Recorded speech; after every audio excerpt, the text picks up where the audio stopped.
Direction Paris maintenant, où il fait là aussi très chaud, 35 degrés. Pascal Bourgault, vous êtes en direct avec nous. Les supporters des Bleus s'apprêtent à vivre une nouvelle soirée de folie.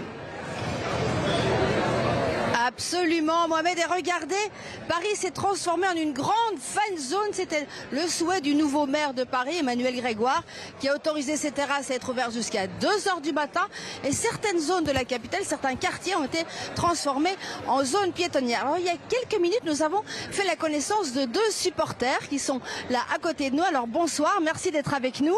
Romane, qui travaille dans le marketing, était une ancienne footballeuse. Tout à fait. Voilà. Et puis Mathieu, qui est chasseur de tête et qui est également supporter. Alors ma première question, est-ce que c'est imaginable qu'en ce 14 juillet, la France perde face à l'Espagne ? Tout à fait, tout est possible, tous les scénarios sont possibles ce soir, mais on croit fortement en notre équipe de France et plus particulièrement ce jour de fête nationale. On croit en eux et on espère qu'ils pourront faire honneur à tous les Français qui sont derrière eux ce soir. Parce que l'Espagne est forte quand même, hein. Il faut rappeler 2025 l'Euro, 2024 l'Euro, 2025 la Ligue des Nations. L'Espagne a battu la France. Alors quels sont les atouts de la France ce soir ?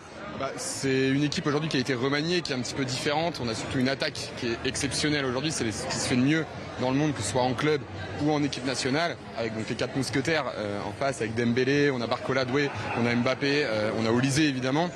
Il n'y a clairement rien qui peut les arrêter aujourd'hui. Ils vont forcément marquer. Maintenant, la question, c'est de savoir est-ce que ça va s'aligner avec la défense aussi qu'on a et l'attaque qui est quand même assez exceptionnelle également avec Lamine Yamal de l'Espagne. Et puis donc, on verra comment ça va se passer, mais en tout cas, on y croit. Alors justement, Lamine Yamal, est-ce qu'il n'est pas un danger pour l'équipe de France, même si il est, c'est le seul qui peut mettre en difficulté?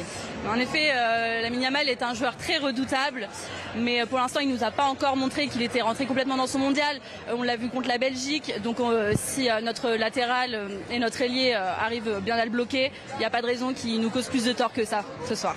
Voilà, eh bien comme vous voyez, on va suivre ça, le match qui va commencer dans quelques heures ici dans un bar du centre de Paris, Mohamed.